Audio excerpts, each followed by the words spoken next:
GT 리더십 연구소장 쌤입니다.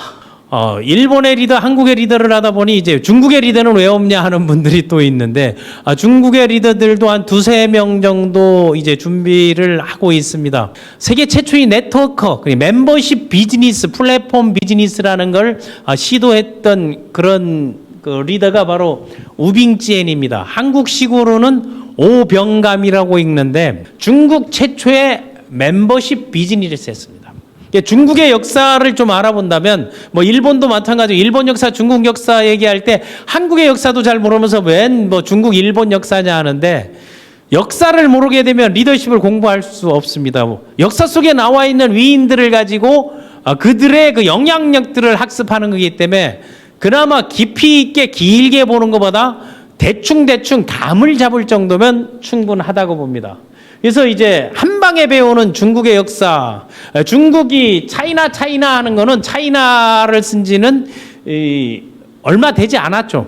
그 전에 원래 이제 차이나는 어디에서 나온 건 그 진나라, 진에서 온 거거든요. 진에서 와서 차이나로 이렇게 나와 있는데 그래서 본 차이나, 도자기, 이제 좀 이따 얘기도 나오기 때문에 전 세계에서 도자기를 만들 수 있는 기술을 갖고 있는 게 이제 차이나, 본 차이나하고 다음 한국에서 배워간 뭐 우리 이삼풍인가요? 백제 때인가? 그 이삼평 넘어가 있는 그 일본이 이제 그 도자기 마을도 있어요. 다음 베트남 정도가 도자기를 만들 수 있고 도자기는 상당히 이제 고급 장식 그리고 식기 여러 가지로서 활용되고 있습니다. 그래서 중국의 그 원조가 뭐 신석기 때부터 이제 나오고 하고 뭐 그런 거 몰라도 됩니다. 근데 이제 옛날 중국, 고대 중국에 보게 되면 뭐를 생각하면 우리 요순시대를 많이 하잖아요. 그래서 지난번에 했던 그 요순희, 요신, 순신, 희신 해가지고 이순신 장군의 아버지께서 가장 그 태평성대를 누렸던 아무 문제가 없었던 요나라 시대, 순나라 시대, 그 나라 시대 그 요순 시대를 따가지고 그 사형제 이름을 그렇게 이제 지었던 것이고 요순 시대 뭐 상나라, 우나, 주나라보다 우리가 많이 알고 있는 중국 가게 되면 아직도 그 유물이 있는 그 진시황은 황제라는 세계 최초의 황제라는 호칭을 쓴 진시황이 불로초를 거하고 진시황제 최초의 황제하고 진시황 하게 되면 생각나는 게 뭐예요? 뭐 만리장성이라든가 아니면 뭐 불로초를 구했지만 일찍 죽었고 그 진시황이 그 황제로 통일했지만 그 역사가 26년뿐이 못 가거든요. 그때 이제 매일 그 전쟁과 그 혹독함과 워낙 이제 여러 가지 제도적으로도 많이 해놨지만 그 수탈도 많이 하고 힘들게도 많이 했는데 그 다음 나온 게 우리가 초한지 하면 우리가 뭐 만화책도 있고 소설도 있는데 초한지는 장기판 생각하면 되죠. 초나라와 한나라. 초나라 항우, 한나라 유방. 이 초나라 그 장기판에서 빨간색, 이 파란색 장기를 뜨는데 여기에서 보게 되면 우리가 실질적인 리더로 보게 되면 항우가 훨씬 더 위대하고 훨씬 더 인문학적이고 문무겸비를 했는데 항우는 뭐가 문제인가 하게 되면 약간 의심병이 있어가지고 자기 신하나 참모를 못 읽는 것이 있었단 말이에요. 그런데 이 유방은 그 유방의 그 후손이 내려가고 해가지고 삼국지의 유방의 후손이단 말이에요. 그 후손이 내려가는데 근데 유방이 이제 통일을 했잖아요. 통일을 했대 이때 많이 이제 나왔던 말이 그 사면초가 유방이 한신이라는 참모를 잘 활용해서 그 말을 들었고 항우는 그 용맹하고 한데 유방은 약간 덕장 유씨들이죠. 그런 게 있나 봐요. 나중에 유비도 그런 얘기를 하는데 제가 보는 관점은 개인적으로 뇌피셜은 좀 다릅니다만은 일반적으로 우리가 알려져 있기를 그런데 항우 역시도 이제 그 범중이라는 참모가 있었는데 그런 말들을 이제 끝까지 이제 못 믿고 의심하고 하는 게 그게 나중에 보게 되면 삼국지의 조조가 이제 그런 형태를 보이죠. 역량이 인문 고전과 아주 탁월했고 유비 같은 경우는요 하급 무사 출신이야 말이에요. 그 하급 무사가 또 성공했던 게 그 일본의 근대화를 이룬 사카모토 료마라든가 그 사무라이들이 해왔던 게 보게 되면 비슷한 유형의 비슷한 것들이 전 세계에 다 있다고 보면 돼요. 그래서 그 한나라가 시작되고 그 한나라가 다음 내시들에 의해서 그래서 중국 내시의 역사는 좀 이따 나옵니다만 내시나 황관들이 나라를 회쳐먹을 정도가 돼 있습니다. 우리나라도 그런 때가 있으면 언제가 그랬는가 하게 되면 고려말 때 뭐 여러 가지 영화에 이제 모델로도 나오고 있는데 그 내시 황관들이 그 난리 지랄들을 많이 폈던 경우들이 있었죠. 그래서 삼국지를 딱 지나고 나중에 당나라 때부터 뭐 정관정요, 뭐 당태종 이야기를 정관정요 정치하는 사람들이 필독서로 생각하는 거죠. 그런데 정치나 종교나 네트워크나 엔터테인먼트는 리더십이 사람의 기운을 먹고 사는 거기 때문에 동일하다 해서 이제 삼국지. 그 삼국지에서 위초가 아니에요. 위나라, 총나라, 오나라. 그 위나라가 이제 조조, 이제 총나라가 이제 송권, 오나라죠. 오나라가 송권, 총나라가 이제 유비. 거기에서 나중에 그 위나라가 사마중달의 아들 그 사마이 손자에서 이제 통일을 하고 다음에 유비의 또 아들 대에서 또 진나라를 잠시 만들고 그런 것들은 그 소설 삼국지 정도로 넘어가면 되고 뭐 수나라 하면 뭐 다른 거 몰라도 수나라 하게 되면 우리 역사책에서 보면 울지문덕 장군의 살수대첩으로 한국 한패 연전연패하고 이제 개쪽 찼던 거고 당나라 당태종 때도 마찬가지죠. 뭐 우리나라 이제 고구려 때 뭐 광개토 대왕이라든가 이제 당나라 때 이제 그런 게 다음 송나라, 원나라부터 시작할 때 원나라가 그 몽골 제국의 이제 원조가 누군가 하면은 징기스칸 아니에요. 그 원나라의 원조가 바로 이제 쿠빌라이 칸이죠. 그건 징기스칸의 손자예요.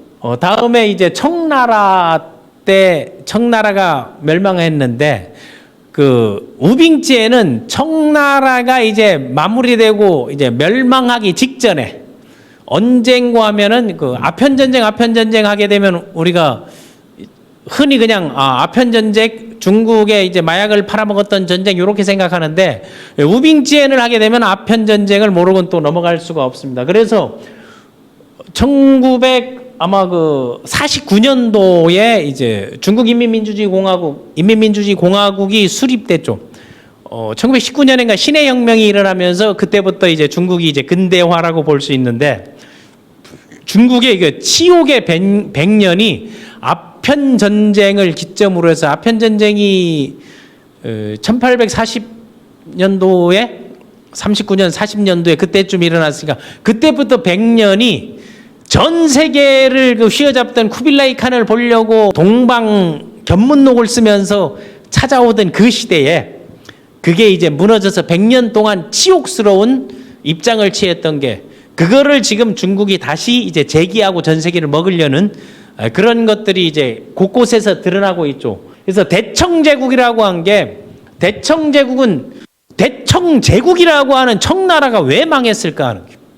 그래서 우리 역사 속에서 우리도 근현대사에 있어서 우리 이거 녹두장군 전봉준 장군 이야기할 때 그때 우리가 조금 정신 차렸더라면 우리가 조금 나아졌더라면 그렇게 우리가 그 일본의 수탈을 당하지 않아도 됐을 텐데 일본은 그 페리오 제독이 들어왔을 때 그걸 해외 가서 문물들을 배워가지고 다시 역으로 대륙에 이제 진출을 꿈꿔왔던 게 어떤 것들이 있나를 한번 생각해 볼 필요가 있습니다. 그래서 17세기 중반, 그러니까 1650년 전후부터 그 18세기 1700년대 말 아편전쟁 이전까지는 중국이 속기 말해서 태평성대라고 일컬어져서 뭐 강희제, 옹청제, 건융제 이런 게서 그 가면은 이제 많이 이제 사진들 있는 건데 이게 언제부터 무너져 버렸는가 하게 되면 바로 아편전쟁 때부터 무너졌다는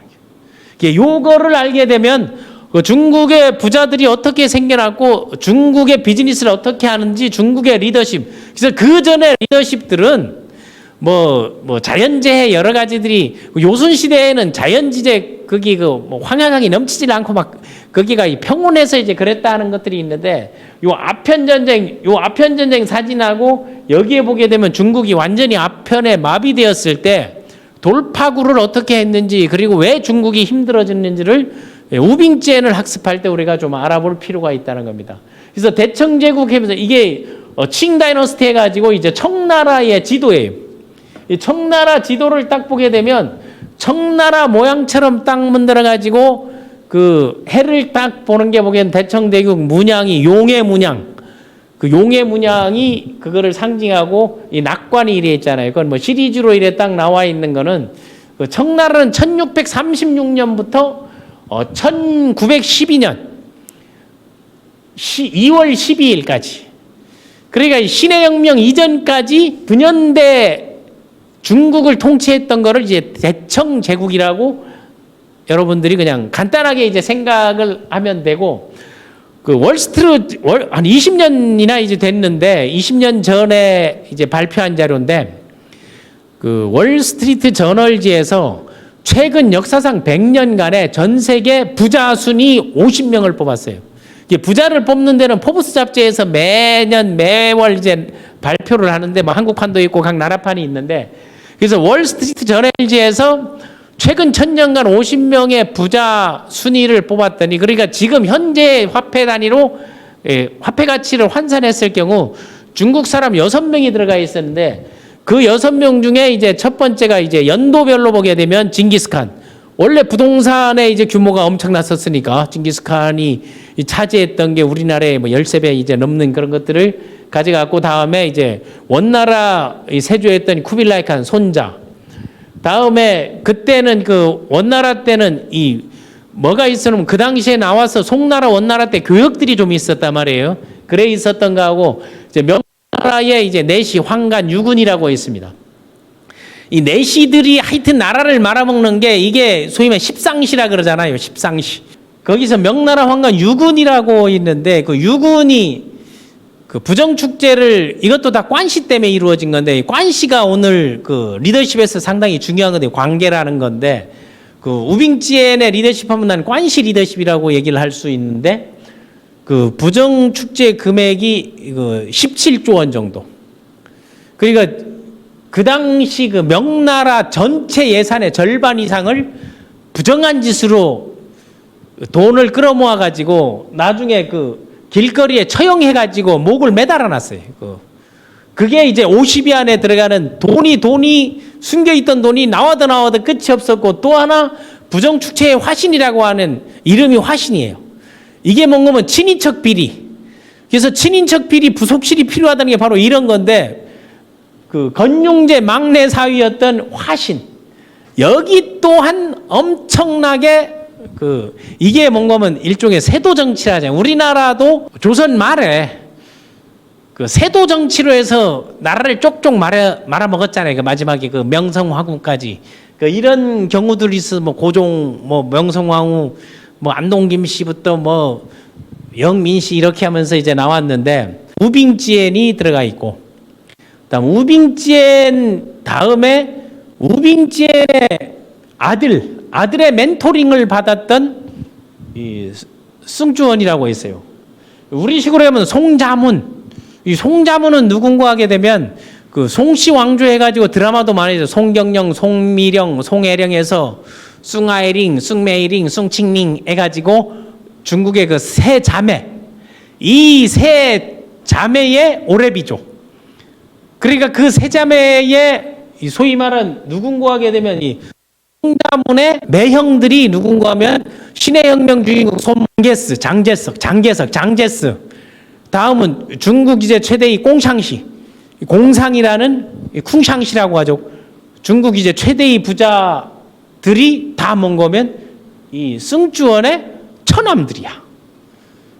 그러니까 중국의 근대사에서 돈을 끌어모았던, 여기는 그 송자매가 그 힐러리 나온 대학을 나왔거든요. 하버드대에서 경제학 석사를 하고, 다음에 이제 콜롬비아 대학에서 이제 박사를 했고, 그 미국의 인맥 관시를 이용해 가지고 그 외교 대신을 했고, 그 미국 GM 자동차에 투자도 했고, 여러 가지 이제 투자들을 많이 해 가지고 돈을 번.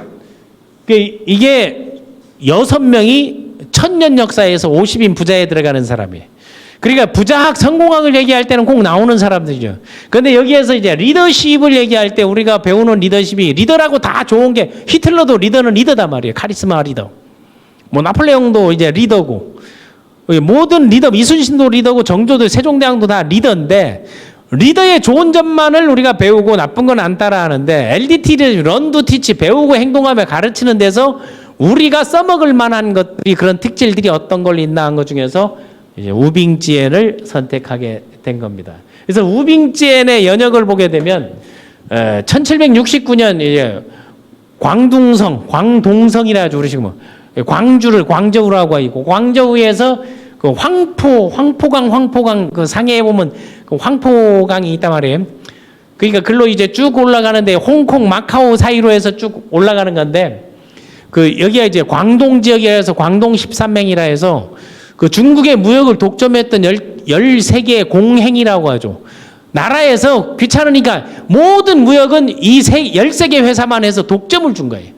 그리고 세금이고 뭐고 다 여기서 알아서 하고 들어오는 사람도 여기에 검사를 받고 중국에 들어오려면 다 거기를 거쳐라 하는데 이제 그 지역에서 이제 나왔죠. 11살 때, 그 우빙지엔이 11살 때 청나라하고 영국이 이제 무역거래를 시작하는데 영국의 무역거래를 대표했던 게 그 영국의 직허를 받은 회사가 바로 동인도 회사라는 거예요. 그래서 동인도 회사 그냥 간단하게 생각 카멜 표류기 이게 다 동인도 회사 소속이거든요.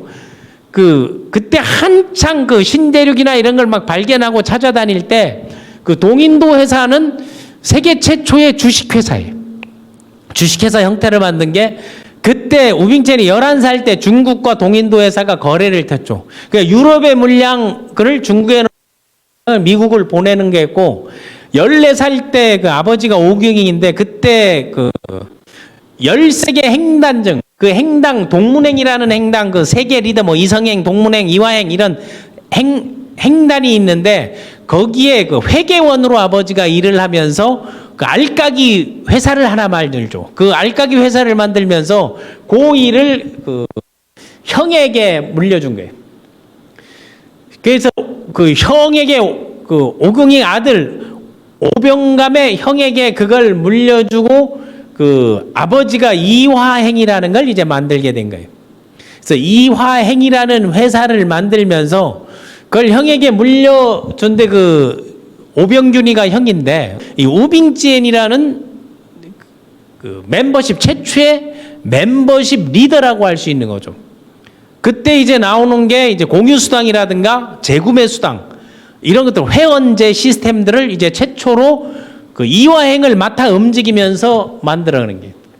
그래서 일찍에 이제 형이 일찍 죽어버리니까 3살 차이 형이 죽으니까 이화행을 이제 본격적으로 맡아 일을 하게 되고 쭉쭉 이제 흐름들을 오게 되면 그 당시 돈을 그 13개 그 행단 중에서 가장 리더 행단으로서 돈을 많이 벌고 그 카르텔을 잘 형성했어요.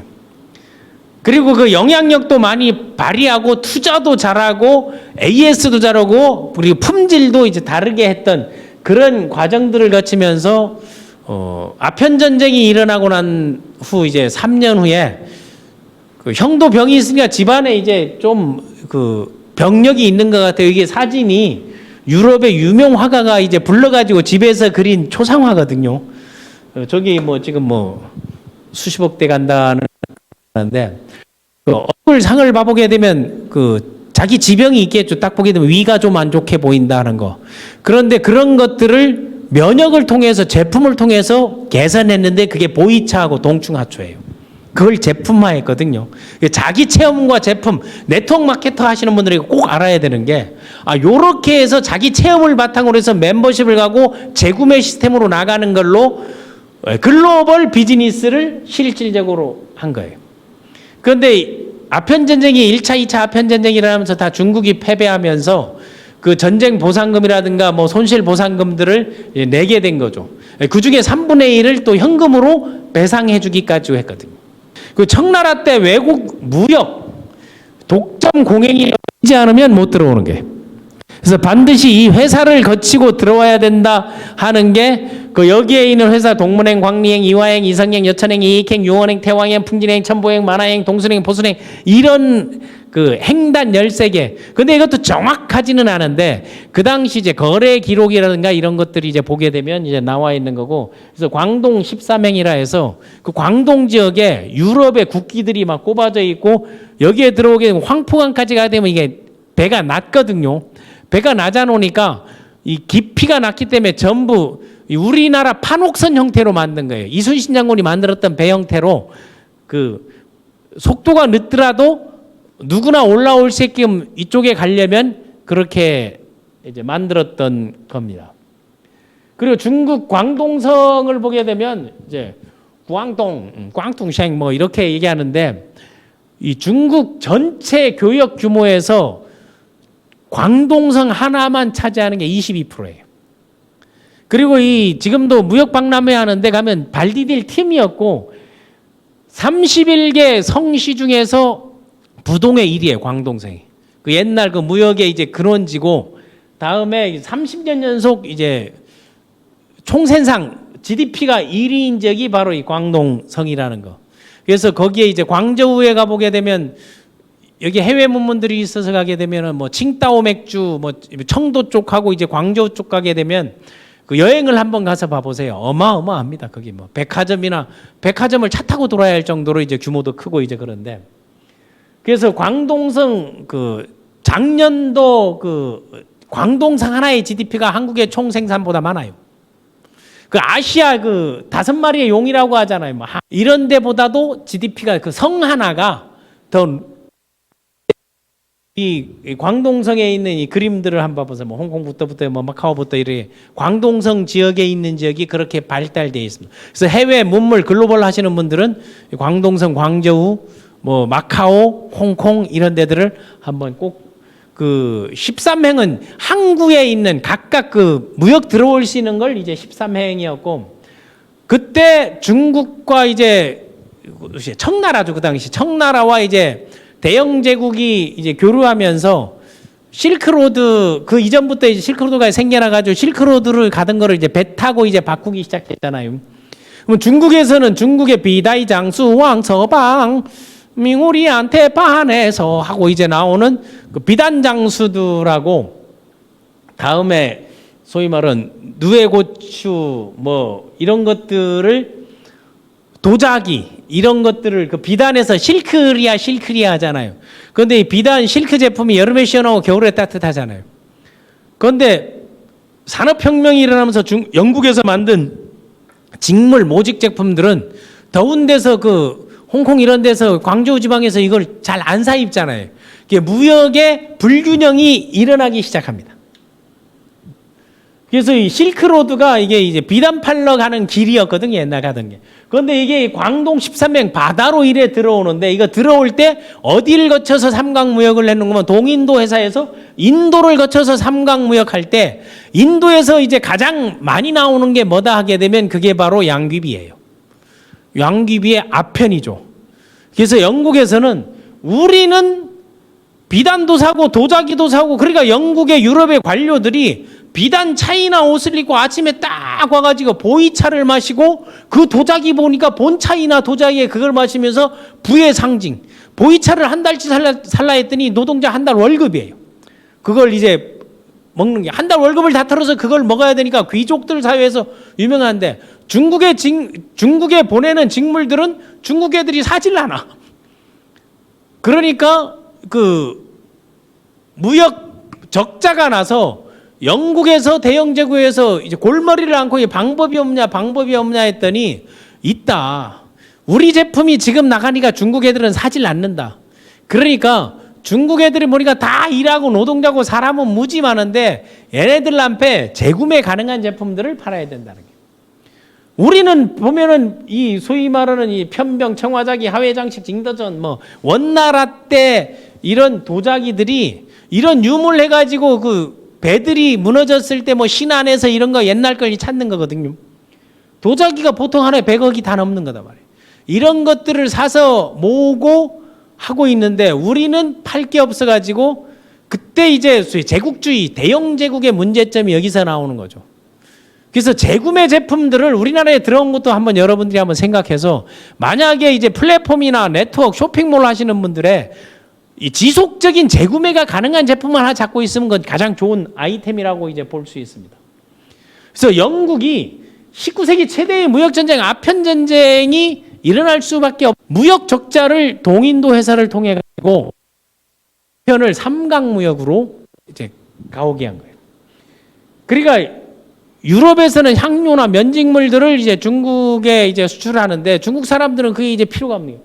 근데 중국에서는 비단, 차, 도자기 이런 것들을 아주 고급화해 가지고 그걸 공급하고 있는데, 그러니까 유럽 귀족들은 실크 옷 입고 차이나 도자기에 중국 차 마시면서 깔롱 부리면서 탁 잡고 있고 집안에 초대를 하고 있는데, 중국에는 이게 들어와 봐도 이제 산업혁명이 일어나고 좋은 게 양산 체제에 있는데 더운데 옷을 벗고 살고 비교가 안 되는 거예요. 그래서 인도에 많이 나는 제품들을 인도를 통해 가지고 뭐를 아편을 가서 이거 풀어봤더니, 무료로 풀어봤더니 좋다고들 빨아대는 거예요. 그 아편이 이제 액화하고 가루로 만들고 이제 파이프가 있어야 된단 말이에요. 얘네들이 뭔고하게 되면 아편을 무료로 주고, 또 아편을 사면 파이프를 무료로 주고, 1+1 기계 설비 주는 거 있잖아요. 옛날 컴퓨터 팔기 위해서 소프트웨어를 주다 나중에 소프트웨어 파니까 컴퓨터 하드를 주듯이 그거를 중국에 보급하기 시작한 거예요. 그러니까 이게 중독성이 있기 때문에 한순간에 확산돼 나가는 건데, 당시 중국의 관료들 50%가 다 아편 중독에 될 정도로 심각했단 말이에요. 그런데 그때 아편이라는 게 용도가 뭔고 하게 되면, 아편이 지금도 이제 몰핀 주사 만드는 게 몰핀이 나오기 이전이니까 진통제였단 말이에요. 아픈 사람. 노동자들 힘들고 어려울 때 술 마시는 거, 담배 피는 게 다 그런 거거든요. 대마초 피우는 것도 피로함이었고 이제 힘이 생기니까. 그러니까 그거를 보급하니까 중국 사람들이 이거는 막 사는 거예요. 그런데 중독되고 나니까 두 번째 재구매할 땐 가격을 확 높여버리는 거예요. 큰 나라 제국주의들이 못된 짓은 자기네 국민들은 깨끗하고 남의 국민들은 거지처럼 대한다는 거, 이거는 우리가 리더십에서 한번 학습을 해야 된다고 딱 봅니다. 그런데 이게 언제부터 하면 그 린쩌씨라고, 린쩌씨 하게 되면 중국의 근대화의 아버지라고 얘기하죠. 그 임칙스라는 거, 그 림칙서라는 한데, 이 림칙서가 그 흠차 대신으로 광저우에 해가지고, 그게 뭔가 흠차 대신은 왕명의 특명을 받은 게, 내 말이 곧 왕이다 하는 게 옛날 우리나라 우리 암행어사처럼 이거는 어명이다 하는 거기 때문에, 그래서 이제 광저우 지역에 파견을 했더니 린쩌 씨가 그 우리 많이 임칙서라고 이제 많이 나오죠. 린쩌 씨가 뭘 했는고 하게 되면은 아편을 완전 몰수를 해버린 거예요. 완전 몰수를 해가지고 태워버리게 되면요, 전 지역이 아편 중독되면서 그 연기가 올라가기 때문에. 그러니까 그거를 바닷물하고 중화시켜가지고 폐기하는데, 그 폐기한 물량이 중국 그 당시 인구 전체가 다 복용할 수 있는 정도의 아편을 폐기해버린 거예요. 그거를 빌미로 해가지고 이제 아편 전쟁이 이제 생겨나게 돼 있는데, 그 대영 제국이라는 그 영국이 전 세계를, 미국도 영국 식민지였잖아요. 무역 적자 해소 방안으로서 그 음모는 재구매 가능한 물건을 팔 국리를 자기네끼리 회의하고, 인류의 건강보다는 자국의 이익을 우선하고 인도 지방이 많이 나는 것을 역으로 동인도 제도, 왜 동인도 제도의 그 전쟁을 하면서 동인도 회사에서 가진 부채를 해결해 주기 위해서 회사를 밀어준 거 아니에요. 영국에서 동인도 회사를 밀어주고, 그럼 거기 걸 여기다 팔아먹어라. 그러면 해소되지 않느냐 하는 거예요. 동인도 회사의 그 영국이나 이런 데 보게 되면 나중에 그 로스차일드도 그 영국을 대상으로 해가지고 돈 장사를 하진데, 어느 정도 돈을 많이 벌어놓은 거 하게 되면 아편 전쟁이 일어나기 전까지 그 들어오는 것들에 대한 아편에 대한 해소책, 면역책, 대체식품으로 만들어낸 그 작업을 했던 게 바로 우빙지엔이에요. 그래서 우빙지엔이 했던 그 문화 비즈니스를 어떻게 했는데, 멤버십을 어떻게 했는지가 이제 우리가, 그리고 권신은 어떻게 했는지 이제 배워야 할 건데, 광동 13행 여기에서 그 무역을 하면서 이화행이 돈을 얼마나 끌어모았는지 하게 되면, 그 불이 한 번 났었거든요. 그때 이제 상단에 창고에 불이 났는데, 그게 은이었죠. 그거래 되는 게 거의 영국의 운이 거의 중국에 다 들어갔으니까. 그때 그 창고에 불이 나서 은이 녹아가지고, 화재에 녹아가지고 은이 물이 흘러내리는데 강물을 이뤄가지고 2km 동안 2km 정도 그게 물이 흘러내릴 정도로 재산의 금액이 어마어마했었다는 게. 돈을 모든 거는, 그래서 그 관세율도 다 광동 13행에서 매기고, 이 독점적 공급을 하니까 동인도 회사에서도 들어올 때 함부로 못 들어왔어요. 어디 배에 앉아가지고 우리 그 세관 배가 가듯이 검사해가지고 요거 주고 요거 싣고 가, 이런 식으로 횡포 아닌 횡포들을 부리면서 독점적으로 이제 돈을 많이 벌게 된 것만은 사실이거든요. 그래서 재구매할 수 있는 것들이 뭐가 있나 딱 생각해 보니, 자, 술 한 번 마신 사람들은 술 끊기가 제일 힘들잖아요. 담배 끊기 힘든 것들은 다 재구매가 잘 되는 거예요. 그래서 이 술값, 담배값 올리는 거는 가장 어려운 사람들을 힘들게 하는 거예요. 자, 술, 담배, 이 재구매하는 거, 또 마약, 이거 재구매. 그러니까 이거는 침투만 하게 되면 또 하나 햄버거, 콜라. 처음에 들어갈 때 빈더떡이 났다 하는데 지금은 뭐 햄버거 집에 줄을 살 정도잖아요. 콜라 마찬가지. 콜라도 미국에서는 이게 독극물로 취급되는데 우리는 안 마시면 못 마실 정도로 중국자들이 생겨나고, 뭐 진통제, 대마초, 또 놀이로 보면 게임 이런 것들, 노름, 도박 이런 것들이 다 이런 형태의 재구매 필수 부가결한 것들이거든요. 여기에 빠지게 되면 좋은 것도 있고 나쁜 것도 있는 건데, 근데 이거를 좋은 걸로 전환하는 거, 좋은 걸 재구매 시스템으로 바꿔놓은 게 우빙지엔이에요. 진통을 없애고 면역력을 강화해주고 혈액순환을 도와준다. 그리고 머리를 맑게 해준다. 그래서 그 문화들을 만들어냈던 게 바로 우빙지엔. 그래서 네트워크의 아버지, 중국 최초의 멤버십의 원조라고 제가 이제 얘기를 하는 거예요. 그럼 중국의 인구에 어느 정도 한게 되면 아편에 중독된 청나라 한번 딱 봐보세요. 그래서 아편에 중독되면 자기 딸도 팔아먹을 정도로 이렇게 그 아편방이라는 게 우리 찜질방처럼 아편방이 생겨나가지고 들어가서 아편을 하고, 이게 중독되고 마취돼 있어 놓으니까 애미애비도 못 알아보고 하는 것들이 이 형태가 중국이다예요. 고관 대작들, 관료들까지 돈 주면 안 되는 게 같고, 그래서 아편을 구하려고 줄을 사고 하고 있는 건데, 이런 아편들이 들어오고 있는 건데 이걸 대체 제품으로서 동충하초, 그러니까 위벳, 위구르 그 윗지역에 있는 그 재난으로 해서 광동 지역 바다 쪽으로 내려온 사람, 그 노동자들을 일자리를 창출해 줬또 일종의 사회적 기업처럼 저기에 있는 동충하초, 동충하초는 여름에는 초, 동충, 겨울에는 벌레로 되는 것들을 제품화하고 보이차를 따오게 해가지고 그거를 차로 만들어가지고 영국에 수출하고 그 노동자들에게 급여를 공급해 주면서 그런 인적 자원에 대한 관리들을 잘했던 게 바로 우빙지엔이에요.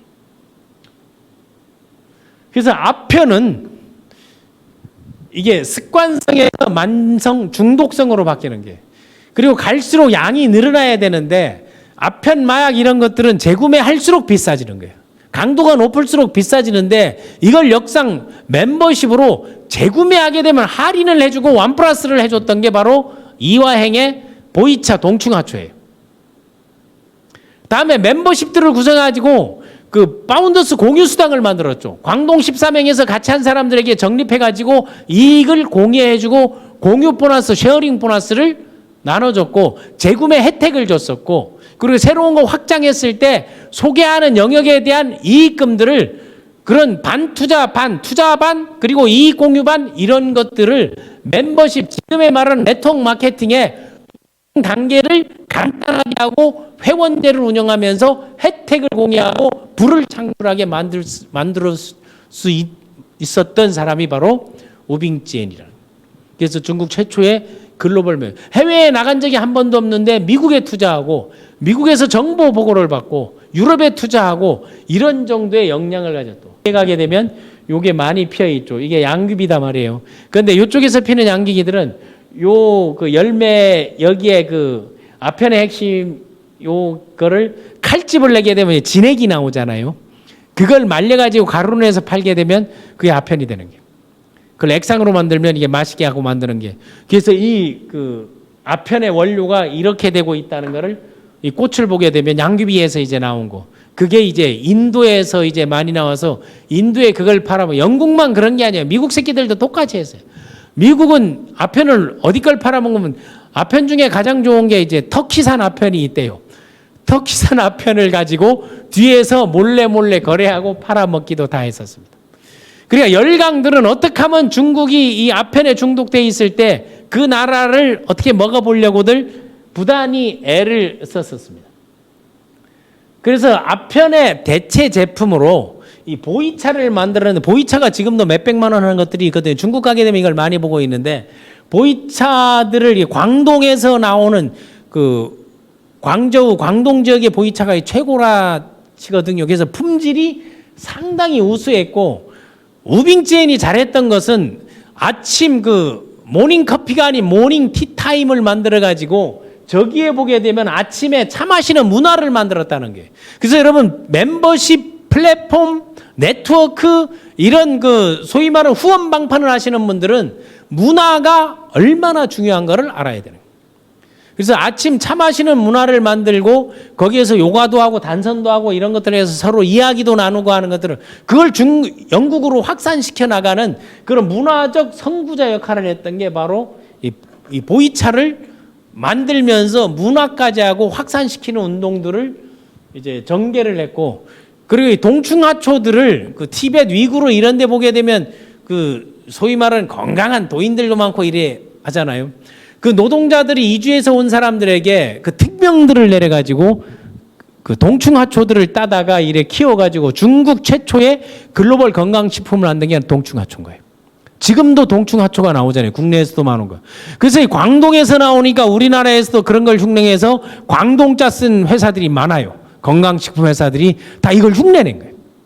그래서 이 광동에서 보게 되면 그래서 그 소위 말하는 면역력 중강이라든가 이제 면역 물질이 생성돼서 자가 면역 항체 생성이 된다, 이문 시스템을 만들어 준다고 폐기능 강화하고 이제 소위 말해서 피로 회복, 간 기능, 빈혈 이런 거에 좋다는 게 이 동충하초입니다. 동충하초를 뭐 지금 뭐 2, 3만 원대들도 많이 나오고 있는데 지금 뭐 국내에서도 재배하고 이런 건데 어느 지역에서 나오고 뭐 있는 것들을 한번 보는 거를 이걸 가지고 제품화를 성공하고 멤버십화를 성공하고 재구매할 때는 혜택을 주고 또 거기에서 나오는 수당을 공유해 가지고 나눠서 적립형을 만들어 놓고 포인트 마일리지 제도를 시도했던 게 바로 우빙제니. 그러니까 형이 그 회계를 하고 아버지가 그 회계를 하면서 했던 것 그 기간 동안에 우빙제는 뭐 인터넷이나 이런 데 보게 되면 이화행 설립자라고 하는데 이화행 설립은 원래 그 소위 말하는 아버지가 설립을 하고 그런 걸 위탁해서 경영 수업을 받고 난 다음 형이 죽자마자 본격적인 그 오너로 해서 활동을 했던 거죠. 그 반진승이라는 그 동문행인가 거기에 아버지가 그 회계 업무 재개를 하면서 그냥 현장에서 물건을 받는 거 유통 과정들을 물류의 유통, 생산, 제조, 유통 이 세 가지를 네트워크 마케팅이 원조 시스템을 어디서 이화행에서 우빙젠이 다 했다는 거예요. 그리고 그 재구매 어디에 맞서? 아편에 재구매에서 맞서서 뭐 여러 가지에서는 아편도 뒷거래를 했다 뭐 했다 여러 가지 얘기들은 많이 나오고 있는데 뭐 확실한 근거들은 없는 거기 때문에 글로벌 건강 기능식품을 만들었다. 그래서 그 네트워크 멤버십 파워를 공유 수당 제도를 실시했고 회원 혜택을 주고 회원제에서 그 소개 수당, 재구매 수당 그런 것들을 캐시백 시켜주는 것들을 최초로 만든 게 바로 우빙젠이라. 여러분들이 학습을 하면서 그 당시 그게 독점적인 역량을 통해서 해외로 뻗어나갈 수 있었던 길들을 열었던 게 그래서 보스턴에서도 사실은 그 전쟁이 보스턴도 보스턴 차 때문에 이제 미국에서 이제 소위 난간이 독립 그 전쟁 이제 나오는 그런 것도 그 보스턴에도 이제 투자를 했었고 뭐 샌프란시스코 다음 시카고에서 철도에도 투자하고 또 하나 이제 그 우빙젠이 가만히 앉아가지고 돈을 번다 해서 미국에서 유럽에서 우빙젠에게 멘토 삼아달라고 아버지 삼아달라고 찾아오는 사람들이 많았어요. 그리고 양아들을 삼아서 이런 어떠한 시스템을 그 중국에 보게 되면 그 상인, 중국 상인이라고 하잖아요. 그 장사의 이제 달인들인데 그 마케팅하고 비즈니스 기법들을 배우러 많이 찾아왔었습니다. 그리고 자기 집에 그런 것들을 만들어 가지고 그게 그 펜트하우스처럼 이런 걸 만들어 가지고 은퇴를 하려고도 많이 노력했는데 또 권시를 이용해 가지고 상인이 청나라의 정삼품 벼슬까지도 사요. 그 벼슬을 사가지고 정삼품이거든요. 정삼품이게 되면 우리로 치게 되면 그 이사관 그 이제 그런 것들을 그 당시엔 다 그게 거래가 됐었을 때니까 그래서 우빙젠이 막대한 자금이 이게 전 세계 50대 부자애들하고 뭐 일부에서는 최고의 부자는 우빙젠이었다 하는 게 지금으로 이제 없고, 안전자산들을 그 당시 이제 제일 많이 갖고 있었죠. 그게 뭔가면 은이었으니까. 동인도 회사는 그대로 얘기하게 되면 향료, 모직물 그것들을 어디에 그 영국에 직허를 가지고 독점무역을 했던 거고, 그 독점무역을 청나라를 대표했던 게 광동 13맹. 그 중에 리더격으로 이제 올라서 가지고 그거를 전체를 좌지우지하면서 카르텔을 형성했던 게 이화행의 우빙젠이에요. 그래서 우빙젠이 돈이 많아 놓으니까 그 영국의 첩보기관으로 유명한 게 뭐예요?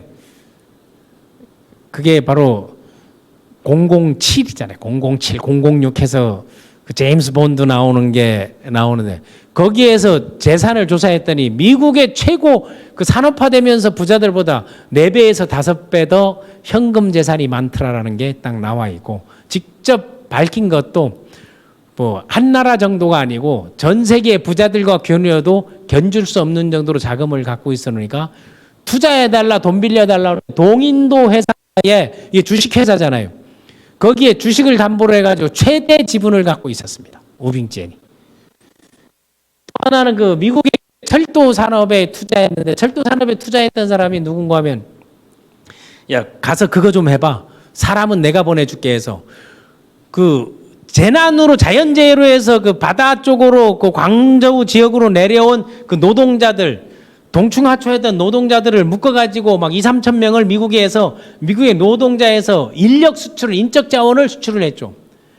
그리고 그 철도회사를 투자했던 게 이제 그 철도 왕의 그 레벨에 올라갔던 게 바로 존 머레이 포브스예요. 존 머레이 포브스가 청나라 와서 우빙젠 밑으로 아버지면서 양아들로 삼았거든요. 그 양아들로 삼아서 뭐를 했는고 하게 되면은 그동안 고생했다 해가지고 그 당시 50만 은원을 딱 줬단 말이에요. 그걸 주면서 수고했다, 그 돈을 줘가지고 철도에 투자해봐라. 또 필요한 건 얘기해라 해서 시카고에서 엘라바마까지인가요? 멀고 먼 엘라바마, 나의 고향은 저곳 했던 그까지 철도 건설하는데 그 자금을 투자하기도 했었고, 그 이후에 1937년도에 넘어가면서 다음 세대 가면서 중국에 있는 인력들, 노동 인력들을 보낸 게 바로 샌프란시스코 골드게이트 브릿지라 그러죠. 금문교. 그게 중국 노동자들이 넘어가서 만든 거예요. 그래서 그 샌프란시스코시에서 제일 먼저 니들이 원하는 터전을 만들어준다 한 게 그게 차이나타운의 원조입니다. 그게 다 중국 노동자, 철도공사 중국 노동자들이 할 때 초기에 우빙젠이 자금도 투자하고 사람도, 중국의 인력들을 보내가지고 그런 것도 이제 실시했던 길을 열었다는 거죠. 글로벌 이제 자원, 그리고 소위 말 일자리 창출 같은 것들을 해놓은 것은 배울 만한 것이다 하고, 또 유럽에서 들어왔던 뭐 란셀롯 이런 데들, 뭐 덴트 이런 친구들하고 아들하고 같이 연관돼서 무역을 이제 했던 친구들, 그 인적 자원에 투자하고, 보스턴의 사업자가 돈을 빌려가 가지고 떼먹었을 때 걱정하지 말고 따라와 가지고 채권 서류 갖고 와 가지고 채무 증서를 앞에서 찢어버리면서 그 정도는 괜찮아 하는 게, 이게 오리지널 중국의 그 기업하는 사람들이 한 방에 통 크게 투자하고 깨끗이 잊어버리고, 그리고 마음 먹고 이제 보복하려면 100년, 200년을 기다려왔다는. 그래서 중국이 100년, 근현대사의 아편전쟁 이후 100년의 치욕을 전 세계에서 우뚝 살려고 지금 무언가 계속 꿈틀대고 있지 않나, 저는 그렇게 보고 있는 거예요. 그래서 중국의 흐름이나 역사를 우리가 좀 알 필요가 있고, 그 여기에 이제 나와 있는 요 그림이 동인도 회사, 2차 아편전쟁이 딱 끝나고 난 다음에 동인도 회사를 공식적으로 아편 거래를 허용하라고 했거든요. 그거 졌단 말이에요, 2차에서도. 그러니까 이게 동인도 회사의 아편 공장이에요. 아편 창고거든요. 그리고 저거는 영국의 이제 본사고 동인도 회사고, 그 영국 국기에다가 저거 붙여져 있는 그 미국 형태 같이 가지고 저게 동인도 회사 기예요. 그래서 그 자금을 가지고 전 세계를 광저우에 앉아서 움직였던 게 바로 우빙젠입니다. 우빙젠이 그 정보 네트워크를 보게 되면 우리가 항상 런도티지, LDT 계보도 보게 되면 그 정삼품 벼슬을 관시를 이용해 가지고 돈을 주고 벼슬을 샀죠. 벼슬을 사가지고 그 벼슬아치 이름, 그리고 언제부터 본격적으로 힘들어져 린처 씨가 광저우에서 흠차 대신으로 딱 내려오면서 아편 소탕령을 딱 내렸단 말이에요. 아편 소탕령을 내리면서 이제 아편 전쟁이 딱 일어났죠. 그러니까 광동 13행에 모든 데 뭐가 돼? 세무조사가 들어가고, 그리고 뒷거래 조사하고 밀거래 조사하고 이런 것들을 계속 하면서 아들도 잡아야겠다, 누구도 잡아야겠다 하니까 그때부터 스트레스로 해서 살이 빡빡 빠지고 잠을 못 잘 지경까지 올라왔었죠. 그때 이제 그 이전에 이제 들어왔던 존 머레이 포브스가 요런 거 해가지고 끊임없이 레터를 써가지고 양아들이 넌 다른 거 없어, 이 돈 줄 테니까 걱정하지 말고 미국에 돌아가는 거를 나한테 보고서를 쓰라 했어. 그래서 존 머레이 포브스가 미국에 가가지고 정기적으로 매주마다 누구한테 자기 양아버지인 우빙지엔에게 보고서를 썼습니다. 그런 보고서를 쓰는 게 누구 아들이 있어요. 아들이 말콤 포브스인데 그 말콤 포브스가 만든 회사가 바로 매거진 포브스 잡지예요. 부자들이 이야기를. 그 보고서를 앉아서 양아들 해가지고 포브스 해가지고 나오잖아요. 아버지가 나오고 이건 아들이 나와 있는데, 그래서 그 항상 그 말콤 포브스가 했던 말 중에 유명한 게, 아들아 100가지 문제 중에 99가지는 다 돈으로 문제를 해결할 수 있다. 그래서 이 부자 관련, 소득 관련 잡지 전문, 그리고 산업푸른 관련하고 그 아들이 오소영인데 그 오소영에게 장사를 배워가지고 그 흐름들을 그대로 했던 게 누군가 가까이에 매형, 바로 꿍샹시. 공상시 하는 거기에서 아편전쟁이 일어나면서 자기들은 어디로 가겠다? 아편전쟁 1차가 딱 생겨났을 때 요구사항 6개인가 7개가 있는데 그중 첫 번째가 뭐였는고 하게 되면 독점 거래를 하지 말고 모든 상대의 재산권을 인정해주고 거래를, 지금 말하는 FTA를 그 당시에 했던 거죠. 그리고 이제 세금 매기는 거 이런 것들을 공정하게 기준을 정해라 하고, 그 당시 해적들이 가장 많이 있던 데가 홍콩이에요. 홍콩을 할양하라야. 할양이라는 말이 어렵죠. 이게 부동산 법적 용어인데 국제법에 사용하는 할양. 이게 할양을 다른 말로 분할양도 하라 하는 게, 홍콩 지역을 떼서 어디에 줘라? 영국에 줘라 한 거예요. 아편 전쟁으로 해서 홍콩이 영국을, 홍콩 사는 그 중국 이대들 어떻게 해서 넘어간지 모르는 애들 많더라고요. 요즘 그 벌거벗은 세계사 방송에 나온 애들이 홍콩 출신인데 난 그런 거 처음 알았어요 하는 것들 나오니까 걔네들도 역사 공부를 안 하나 봐. 그런데 이제 그런 게 이제 나오던데, 그때 이제 홍콩으로 이제 넘어간 거예요. 홍콩으로 넘어갈 때 가서 뭘 해라 했는고 하게 되면은 이 돈들을 모아놓은 거를 만들어서 우리의 식으로 하면 새마을금고 형태를 만든 게, 그게 지금의 ICBC 은행, 중국 공상은행이에요. 그 공상은행의 금융 이제 모든 걸 책임졌던 게 이제 꽁샹시안이에요. 저기도 엄청난 재원들. 왜? 손문, 장제스, 신해성명의 중국 혁명의 주체들이 다 동서지간이야. 이게 동서지간들이 해외 나갈 때마다 쫓아나가가지고 로비 비즈니스 이런 그 행사들 하는 거는, 요즘 그런 흉내를 좀 내는 것 같아. 우리나라가 봤더니 들어가서 이제 그런 거 하고 있는. 거기에 돼 있고 이렇게 LDT 계보가 이제 흘러 있다고 이제 생각하면 되고, 포브스 잡지, 이게 포브스를, 이건 제가 레피셜 이 포부가 뭔가면 계획이나 희망을 가져라 한 게 포브스 잡지가 아닌가. 우빙지엔의 양손자 말콤 포브스가 100가지 문제 중에 9가지 문제의 해답은 어디 돈이 해결한다 했던 거죠. 양아들, 존 머레이 포브스의 아들이니까 뭐 90년도인가 96년도인가 이제 돌아가셨죠.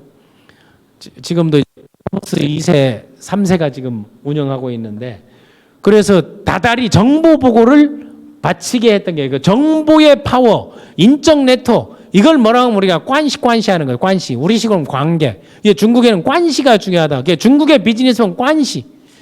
그 일본의 비즈니스 했더니 뭔가 하면은 사무라이 정신, 목숨 걸고 싸운다, 목숨 걸고 일한다 했던 게 내가 마사요시 손 얘기할 때, 사카모토 로마 할 때 이제 얘기를 했었죠. 그래서 대청제국 청나라의 100년의 치욕이라는 게 아편전쟁, 1차 아편전쟁이 1839년도에 일어나고 43년도 8월 29일 날 그때 조약을 맺었던 그게 바로 우리식으로 하면 남경조약, 난징조약이 난징조약에 의해서 거기에 이게 원문이에요. 그 난징조약의 대표적인 거 우리가 기억할 거 네 가지 뭐 홍콩을 영국에 할양한다. 그때 영국에 넘긴 거 아니에요. 그게 그 약속했던 게 200년인가 100년인가 150년인가 그래가지고 이번에 이제 뭐 반환한다 뭐 한다 해도 이제 거기에 막 데모가 일어났고 다음 공행 독점 상인을 폐지하고 왜 광동 십생방면 하나 전부 다 열어라. 문호를 개방해라. 시장 개방 요구를 했고 그리고 전쟁 보상금 니네가 졌으니까 그리고 아편 다 태운 거 다 갚아라 했더니 그때 그 달러로는 1800만 달러, 1200달러, 1800만 달러는데 그 중국 정부에 갖고 있는 외환 보유고가 600만 달러뿐이 없어가지고 그 600만 달러 중에 그 3분의 1을 현금으로 우빙제니 이걸 다 냈다고. 나머지들은 광동 13행에서 냈다 해고. 이게 아주 중요한 건데 상호간 재산 생명 보호하는데 생명을 보호하지 않은 걸 빌미로 해서 2차 아편전쟁이 딱 일어나요. 이걸 위반했다는 거거든요. 그래서 1차 아편전쟁에서도 영국에서는 뭐예요? 산업혁명이 일어나고 뭐가 왔어요? 그 제도 큰 함선 페리제독 이런 게 딱 들어왔는데 이게 소위 말해 증기선이 왔는데 청나라는 뭔가 하면 풍차선이에요. 나무 풍차선으로 바람 방향 따라 노젓는 거 가지고 싸움 자체가 안 됐죠. 아무리 인해 전술을 펴도 당해낼 수가 없었던 거고. 그래서 1856년에 다시 그 에로 사건, 그 에로 사건은 뭐 에로비디오가 아니고 에로 사건이라는 게 에로 사건이 이제 에로가 들어왔을 때 그 배에 그 청나라에서 들어갔는데 그때 국기를 달았니 안 달았니 그 국기를 불태웠니 안 태웠니 그 영국 국기를 불태웠다 했는데 거기에 있던 선교사 중 한 명이 프랑스 선교사가 죽어요. 그게 이제 알려져 가지고 그 빌미를 제공해 가지고 이제 그때는 이제 다른 게 뭔가 하면은 프랑스도 같이 참전을 해요. 영국도 참전하고 프랑스에 우리 국민도 죽었대 숟가락 얹기거든요.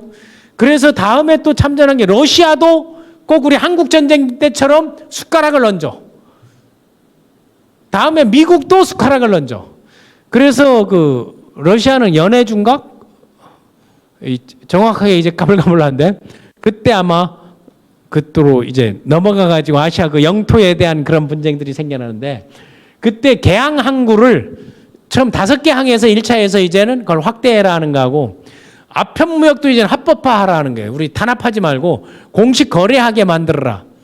이런 그 소위 말은 치욕적인 게 어디 있어요. 그리고 기독교를 공인 허용해라. 그게 뭔가 선교사를 죽였다고 해서 기독교를 공인 허용했는데 아직도 그게 안 돼 있잖아요. 중국에 그거 보게 되면 무서운 거예요. 그리고 외국인 자유활동을 보장해라 한 거예요. 그래서 이거를 텐진 조약을 체결하던 거죠. 여기에서도 지니까 이런 것들을 계속 이제 배상금 해가지고 여러 가지가 이제 나왔던 거예요. 그래서 중국 역사 치욕의 100년에는 여기에 보면 프랑스 국가도 있고 이제 영국 국가도 있고 같이 들어왔는데 저는 이거를 한자로 내가 이걸 표시한다면 영국, 프랑스, 미국, 러시아가 다 이제 청나라를 물방 고기반. 왜 물방 고기반이에요? 가장 고객이 많은 지역 아니에요. 지금도 라면 하나씩만 먹어도 16억 개 아니에요. 그 당시도 4천만이 아편에 중독됐었으니까 4억, 8억 이렇게 인구가 그 당시 그래 있었는데 한번 보세요. 영국, 프랑스, 미국, 러시아가 뭐를 했다? 호시탐탐 어떻게 숟가락을 얹으냐 해가지고 그때 이제 많이 들어온 거죠. 그때 이 청나라의 기업가들은 미국, 유럽에 뿌리 깊게 투자를 한 사람들이 있어요. 지금도 그들이 잘 살고 있다는 거죠. 그래서 우빙제인이 좌우명, 항상 그 LDT 리더십은 좌우명이면 그래서 좌우명이라는 것은 제가 지금까지 우빙제인이 걸어왔던 길 이런 걸 통틀어서 평소 했던 말 그리고 그 뭐 어록 이런 것들이 이제 기록에 이게 한 장사꾼이 얘기니까 전해져 내려오는 거죠. 미국에서 그 우빙제인의 초상화가 걸려 있는 데 있고 이 호우카 해가지고 아버지가 이름을 호관원이라고 해가지고 해외에 글로벌 네이밍을 했던 게 우빙지엔이에요. 그때 이제 얘기해서 나는 것들을 봤더니 관시. 모든 관시 관계는 이익을 위한 것이다는 게. 이게 하버드 비즈니스 대학에서도 이걸 가르치거든요. 이 관계. 3R 해가지고 세 가지 릴레이션스를 확보해라는데 그거를 가장 잘한 게 나는 우빙지엔이라고 보는 게. 그리고 항상 보게 되면 그 관시라는 건 우호적이지 않는 관시는 없다 이거야. 우호적이지 않는 관계는 없다. 관계를 잘 맺어라. 이런 관계를 가지고 비즈니스에서 그때 이제 또 많이 이제 은혼을 뺏겼던 장사의 신, 중국의 경영의 신 있죠. 그게 바로 호서람. 그 호서람도 그 이후에 나와 있는데 거기는 관시를 이용해 가지고 인간관계, 대인관계, 사람을 다루는 비즈니스 경영 철학을 얘기했던 게 다음에 이제 중국 한다면 아마 호서람에 대해서 이제 여러분과 함께 하게 될 것입니다. 그러니까 비즈니스에서 그런 어록이라든가 인간관계, 대인관계, 커뮤니케이션 그리고 대소비자관계, 대영업관계, 대언론관계 이런 것들을 잘해서 모든 관시는 이익을 위한 것이다. 모든 거에서 통틀었을 때 생활신조 좌우명은 우빙지엔이 좌우명은 관시는 이익을 위한 것이다. 그리고 인생 삶 자체를 그렇게 이제 살았고 75세에 죽었는데 형이 35살에 죽었는데 그런 건강식품 제품들을 선호하고 그걸 잘 지켰나 봐요. 그 오래 산 거죠. 그 병력이 있는 집안 중에서. 그래서 우빙지엔에 우리가 배울 거는 3R이라고 합니다. 이게 관계의 힘, 관계 파워. 우호적이지 않는 관계는 없다. 3R 릴레이션스는 항상 내가 그 비즈니스에서 대인관계와 인간관계, 인간관계는 이해와 양보, 그리고 비즈니스 관계는 이익을 우선한다는 건데 철저한 비즈니스 관계를 만들었는데 그 양아들이나 비즈니스 관계 속에서 그걸 패밀리화하는데 성공한 거죠. 존 머레이 퍼버스라든가 보스턴 투자가라든가 아니면 그 유럽에 있는 그 각각의 회사들에게 그리고 그 당시 보험회사에 투자를 하고 보험을 가입하고 이런 것들을 상당히 잘해왔고 그러면 3R은 GR, PR, IR인데 G는 Government Relation, 대정부 관계. 그래서 대정부 관계를 잘하는 기업들 보게 되면 사회적 기업들 대정부 관계를 잘하는 거죠. 국가가 할 일을 사회가 책임져서 그래서 최근에 저도 그 사회적 기업에서 만드는 그 제품들 그것들을 도와주는 거는 일자리를 창출하고 글로벌 경쟁력을 높여주는 거죠. 그리고 인체에 이제 무해한 거, 그리고 몸에 좋은 것들을 먹는 거, 이게 또 다 우빙지엔의 마인드에서 배워온 겁니다. 그걸 맺어서 그런 거를 모임화하고 그들 자기 개발 그리고 성장 육성시키는 일들을 꾸준히 이제 사이드로 하고 있고 다음에 이제 PR, 퍼블릭 릴레이션스 했더니 자기 누구 양아들이 포브스 잡지 창업자 아니에요. 그리고 철도 투자를 하게 만들어 놓고 그건 뭔가 하면 인베스터 릴레이션스.